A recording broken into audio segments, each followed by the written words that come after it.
Okay, welcome to another episode of the RealTalk podcast. This is where we deal with real life issues, trying to bring you motivational, inspirational, and empowering content to take your life to the next level. And this is going to be my favorite, by far, best podcast ever. I don't care who I meet, who I interview moving forward. This podcast is going to be live, and I tell you why. This guy's just come back from traveling around the world, and we're going to talk about that and his adventures. And we're going to call this podcast From the Ghetto to the World. From the ghetto to the world. The reason being, I'm going to tell you, this guy is going to be able to share his story, how this guy wasn't, when we met, I don't even know how long, Jerome, Mr. Jerome Swaby, how long? 8 years? 9 years. 9 years ago. Yeah.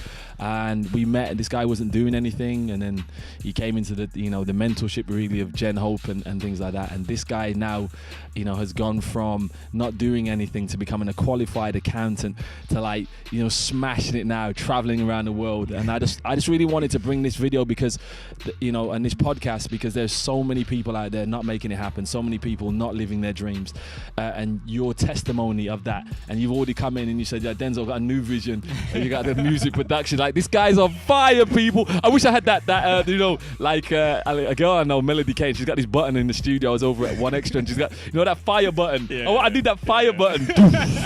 That's it. This guy's on fire. Okay, so let's get into this. So I'm going to introduce you to my good friend. Okay, used to be my mentee, but now this guy's on level, so we're like compadres now. I can no longer mentor him. This is Mr. Jerome Swaby. Say hello, Mr. Swaby. Hello. It's got that smooth radio voice too. Okay, so Swaby. Let's rewind. We're gonna go way back, like 9 years ago, something like that. So, tell us what you were doing and why you were in that situation. Because you weren't doing much, so that's an easy one to start off with. But tell us about that situation and why, and how that all came about. So basically, I wasn't really doing anything at all. Like literally wake up when I felt like it could be like 2-3 o'clock. Yeah. Just chilling with friends on the streets, like literally doing nothing. Wow. How old had you been then? I was like about 20. 20. Oh, okay. 1920s, yeah. Yeah, because you were born and raised in the inner city. Yeah. Okay, so what we would say like ghetto. Man was in the ghetto, so in the inner city. So at 20 years old, did you have qualifications at that time, or what did you have? No, I basically left school with hardly anything. Yeah. I passed the maths. Wow. You were destined to be that accountant, and you was destined. It was And then I went to my center called Green Spring Training, where I learned how to do music for a few years, and that kind of helped me to like give me some form of vision, but it wasn't helping me in a career wise or anything like that. So at 20, you was like a classic example of what we see of a young man who has all the potential but going nowhere. Yeah. You say. And I know your story, like you experienced some stuff as well, like just you can share as much as you want to share, but you come from, if you don't mind me saying, like a broken home and stuff like that. And the reason being is that I really think you got such an inspiring story to tell. And the reason I wanted to bring this out is because there's other young people that be like, yeah, but you don't know my situation. Like, no, this guy knows situations. This guy's gone to level, so he's been in the inner city, so he understands that. He's come from a broken home, but also you had a situation with your friend, around that where you lost a good friend as well. Yeah. So you know what it is to. Yeah. So, there was a lot of when growing up, there was a lot of gang activities where I basically lived. So I've lost friends going to prison, lost friends by dying, like literally. Wow. Like it's crazy. Yeah. A crazy life, seriously. Yeah. So like, it's funny because sometimes you watch these films, kidhood and things like that, and you think, that's just in the films. When that lifestyle, you were there. So we didn't have the great start. Okay, it wasn't good. It wasn't looking good. And then, like, do you remember how we hooked up? There was like literally. I was unemployed, so I was going to the job center. Then job center sent me some kind of training place that they used to send us to. Yeah. And that's when I met your friend Joe. And I was Mr. Bailey. Baylocks! Big up Mr. Baylocks if you're out there. I was like, I want to do a business. At this point, I want to do a clothing business. Had no idea anything about business or anything. And then Joe was like, my friend's doing an event. And that's when I came down and saw your event. And it just ever started since. from there. Yeah, it's been crazy ever since. So obviously we started like a mentoring type of relationship when we started to build. And the great thing is, if you know, we then got one of the things that we got you to do was like a vision board. Yeah. And I remember you had the yachts on there, man, had the $1 million homes on there, man, big. So tell us about the vision board and why was that important for you? That was really important because it kept me focused on actually what I wanted to achieve. Yeah. Because back then I was very money driven, so by seeing certain things, it would help me to like continue to do what I was doing. Like there's been many times where I felt like, oh, I want to give up, I don't want to do this anymore. But then seeing like a vision board or seeing something where I want to get to, it helps me to carry on pushing, basically. Awesome, man. Yeah. And the one thing I know about this guy always now has, I don't know if you still have a vision board, but the one thing I definitely know that he has is goals. Yeah. Every time I talk to him, he's got, I want to travel, Denzel, I'm going to become an accountant, or I want to do this. And he has goals. And the reason I say this, it's so important that if you're going to achieve anything in this life, you've got to have a why. Yeah. Do you see what I mean? Yeah. Would you agree with that? Yeah, definitely. Like your why has to be strong as well. You can't just have a mediocre why. Like, you can't be just because I want to. You don't want to just go gym just because you want to. I don't know, just a little six pack. And that's it. There's got to be a big why. Yeah. Do you know what I mean? Yeah. So you started off with a why. Now, obviously, you're in this great place now. But one of the things I remember you doing to get out of the rut, you had to take the first step, and one of those first steps was working in JD. Yeah. And we will never forget. We will never forget the first step, man, of JD. Like, yo, we gotta get you a job, bro. You gotta start working, and you got into JD. And tell us about your time at JD.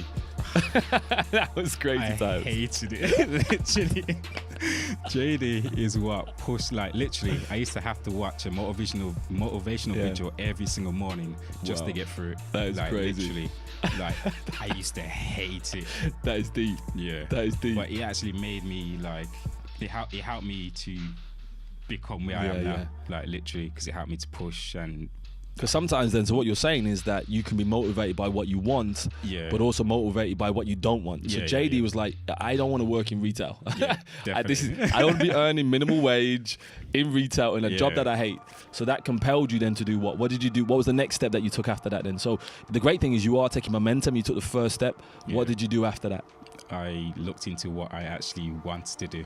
Come on, so man. Then I was researching like different kind of careers, and then basically I was looking at what I was good at and what I'd like and what I enjoy doing, and because I enjoy doing business, I thought accountancy might be good for me. So. Yeah, no, it is. It's one of the fundamentals, man. If you don't handle your cash flow, man, you haven't got a business. Yeah. Okay, so you started that, and then you went into, was it full-time? I can't remember now if it was full-time study or was you doing part-time study? I was doing full-time study. Then I went into, because I started working after that, so then I was having the 2 jobs. I had to do night studying. Wow. And then it moved from night studying to when I finally got an apprenticeship to just doing the apprenticeship. So I got to give out my other jobs and just smash it. Okay, so you made the sacrifice, and I remember at the time money was tight as well. Yeah. So to go for your goals, you had to make sacrifice and saying, I'm going to do this, but I'm going to make the sacrifice, you know. And I know, like, how long were you studying for? Like 3 years, something like that? It's about 4 years. 4 years. Yeah. So it was 4 years of sacrifice. Yeah. And I remember on that road, because people think, oh, that's easy. Was there times when you just felt, I can't do this? Yeah. Literally, like, because literally everyone, like, it seemed like everyone in the class knew what was happening. I had to study like twice as hard. I literally would have to study in class, go home, go back through my notes, and I'd be like, I still don't get it. Literally. Crazy, So it was tough. And I remember one time I did come to you, and I was like, I'm applying for all these accountancy jobs here, and nothing's coming out. Like, I remember that. He was like, you got to do more, man. You got to apply for more. It was crazy. And I was at the point of like literally giving up. I remember I speak to you, I was like, there's no point in me applying because no one really wants to hire me. And I was at the point of giving up. I even done voluntary work and everything, and no one wanted me. Literally. But you didn't quit though. You didn't quit. That's the thing. And listen, anyone listening to this, yo, I'm talking, this guy is dropping fire right now, okay? And the reason I say that is that some of you have got these big dreams, and you're saying to yourself, like, nobody wants me, this is not going to happen. But listen to what Jerome Swaby, Mr. Swaby, is saying right now. You have to persevere. So what kept you going in all those times when you were facing rejection after rejection after rejection? What kept you going? It was just the dream in it, basically, and having like good people around me. Because if I didn't have you around me, I know for a fact I would have quit. Yeah. Because if I would have spoke to like some of my other friends, they would have been like, "Oh, there's no point in doing it." Just allow it, bruv. Allow it, bruv. Come, smoke a Buddha. I want Buddha. Let's get a Zoots, bruv. Let's get a Zoots.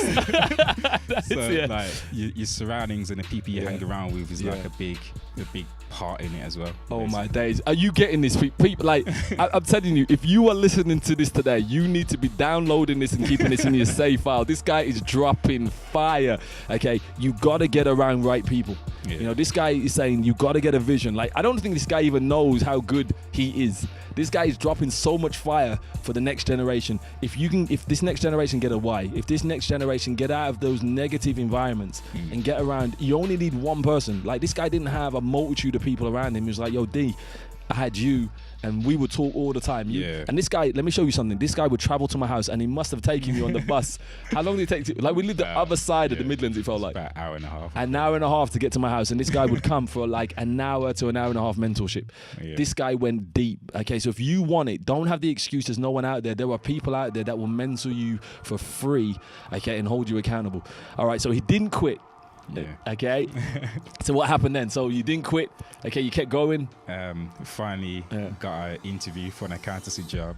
Then end up getting it. Look at this. Like, I had to make sure I smashed the interview. I ain't getting many more of these.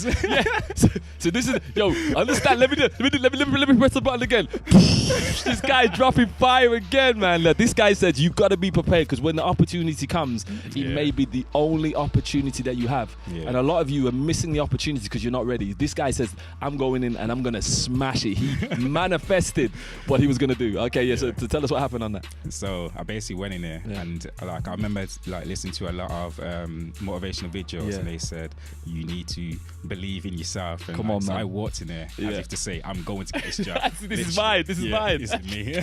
And then when I left, I remember my mom calling me, and I was like, I've got the job, like literally. No way. Spoke it out. Speak it, brother. Speak it. Yeah. Love that. Literally. And then my manager basically called me like within like the next week, and she was like, I want you to have the job. Like, no way. When can you start, kind of thing. So what a journey. So this guy, okay, listen to the journey so far. This guy was doing nothing. All right, took the first step, worked in JD, said this is not big enough for me, this is not enough for me. Man then started studying, took the sacrifice, said I'm gonna make it happen. I may not have the money, coming through. Then he gets the job, okay, and then you started smashing it in work. They just started relying on you more and more. Yeah. Like literally, I was there for 5 years. And within that 5 years, like, I knew my job so much that people would come to me rather than anyone else. Wow. Like, they'll be like, oh, I need this report doing, can you do it? Even though I was swamped, they will still come to me. Crazy. Because I'm such a workaholic, I can't say no. Literally, I'm like, okay, then I'll do when I get time. Like, literally. This is crazy, man. This is crazy. So then you became qualified as well? Yeah. So you passed, you know, and I know, I got to say this, I remember when you had the exams and you were stressing and, you know, there was loads of revision you had to do, because these exams are not easy. They're not easy. Do you know what I mean? Yeah. And then you passed, and I tell you, like, you know, one of the crowning moments in our friendship, I remember coming to your graduation, and you invited me. I think it was there with your nan, and stuff like that. And it was just like, yo, dude, like, you know, big man nearly had tears, you know. Like, oh my days, I'm so proud. But how did that feel for you? Like, I was incredibly proud to see the journey you'd come from, and then to graduate. How did you feel in that moment? It didn't seem real. Like, where I came from. Like, I don't know any of my friends that I graduated. Like, it's crazy. Like, literally, it didn't seem like I should have been there. Yeah, that's it. I remember that woman stopped me, and she was like, I'm so proud of you. Like, she's on the stage. Yeah. She's like, not many people like you actually make it out. And basically graduate. Like, that's it. That was And understand, you know, we're not talking you becoming a footballer, a musician, you know, the stereotypical things that we think that to get out of the ghetto, to get out of the hood, you know, these are things that they're going to get me out.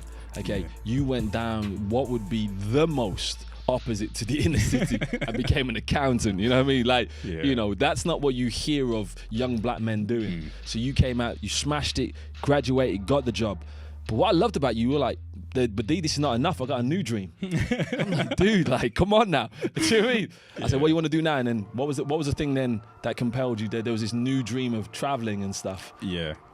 So where did that come from? Like, basically, I've been doing a lot of soul searching, and I've noticed how a lot of people don't really know what happiness is. Yeah. So my plan of traveling was to basically try find out what actually happiness is. Wow. And it's crazy because I'd ask a lot of people, like when I was traveling, I'd ask people and I'd be like, what do you think happiness actually is? And they would probably say something like, oh, my family makes me happy, or my car makes me happy, and this and that. And I'm like, but if that was taken away from you, shouldn't you still be happy? Wow. And they literally, something internal. Yeah. They literally couldn't answer it. So I'm still on that search to find happiness. Like I know vaguely what it is, but I don't know how to implement it into my life at the moment. Yeah. So this is a journey. So you went traveling, and you just left work. Which most people would think is like the riskiest thing, man. Like, what? You just built up everything for the last 5 years,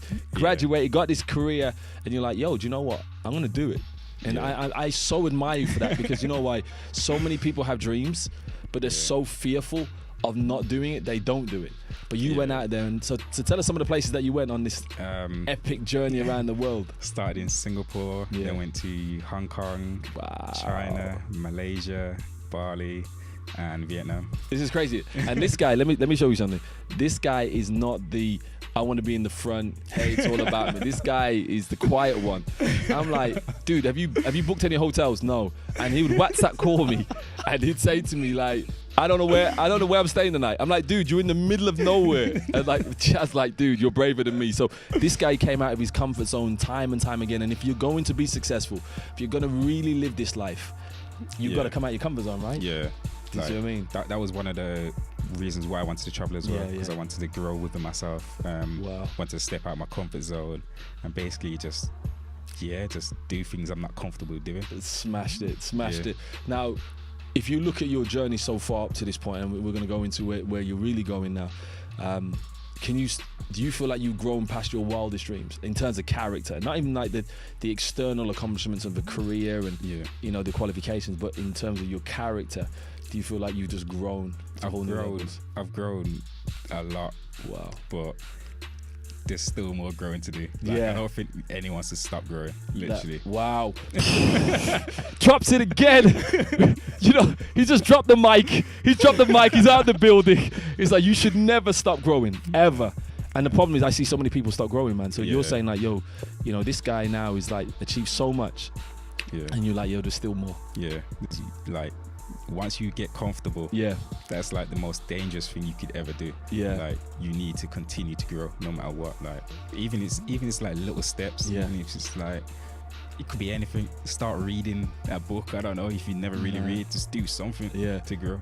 Because I know you'd come to me and you're like, Denz, yo, check this out. That's what I say. Denz, check this out. Check this video out, man. This guy's saying this. And this guy would be learning all the time, not just obviously his qualifications, but personal development. You're a big advocate of that, right? Yeah. For any young person. Okay, so you come back from traveling now, and the great thing is now, like, we met today, and he's like, yo, D, this is what I'm up to next. Let's get the news. So what happens now in the world of Mr. Swaby? What can we expect now? So he became the accountant, he's a qualified accountant. He's traveled the world. What next, man? He drove the BMW as well. Let me say that, man. You know what I mean? Man drove the whip, man. Man had the whip. Okay. So what now? What's the new goal? Well, my passion's always been music. Yeah. So I would literally do music for free. Like, that is my passion. Like, so I want to make that into a dream and reality, basically. So at the moment, I'm trying to build my brand within music. So I'm currently working on that at the moment, but I still need money, so I'm still gonna get a job. Do what you gotta do. You gotta do what you gotta do. But I tell you what I love, man. But once again, all the times now, you stepping out and you're going after your dreams. So now you're going for what, music production? Or are you an artist? Music production. Oh, okay. But yo, can we play a beat? Like, do you have your phone? Can we do this? Can we play the beat through the microphone? Okay, we're gonna play you a beat, man. I heard this beat and I was like, dude, I'm loving this. Okay, I might spit some rhymes on top of this. I'm going to show you my versatility. I can do business, I can do presenting, I can also spit rhymes. Okay, so we're going to play this through. Hopefully you'll be able to hear this through the mic. Let's check this. You put it on yours. Here we go. Got them smooth beats. So, I'm starting to film myself. It's J Swaby, baby. That's right. So this is all you, right? Yeah. So we're gonna come into the.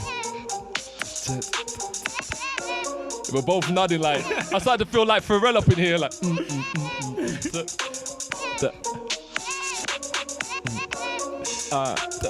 Okay, we're cutting. Okay, so we just wanted to give you a taste. So where can people find you, man? If they want to see like some of the pictures from the traveling and stuff like that, and where you're going with music now, where you at on Instagram? How can they follow you? Instagram is basically at J Swaby. You sound like an artist already. You can follow me at J Swaby. Yeah. I love that. Literally, like, there's no. Yeah. Okay, so J Swaby, you can follow him. But yo, seriously, you know, I am so honored to know this guy. You understand? Like, just seeing him today, I haven't seen him for months because obviously he's been traveling.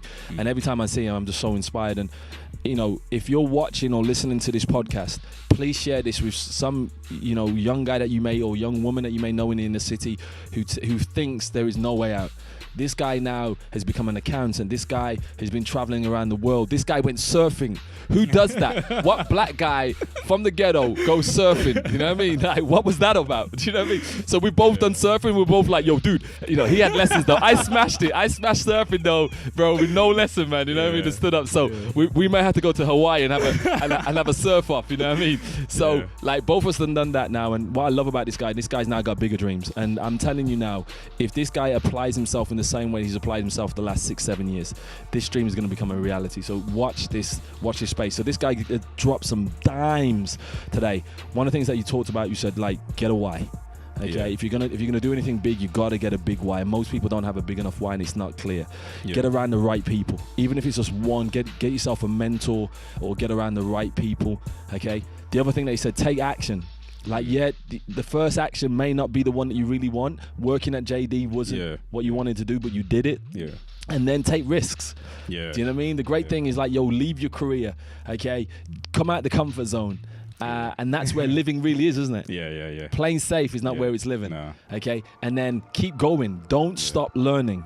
Okay, so listen, this guy should be writing books now. This guy should be doing motivational, you know, I'm just throwing it out there, bro. You should be out there talking to schools. Seriously, we might have to get you into schools or do something, because your message is just powerful. So I really respect you. Awesome. I really honor you, and I can't wait to to watch your journey and where you go on the music production.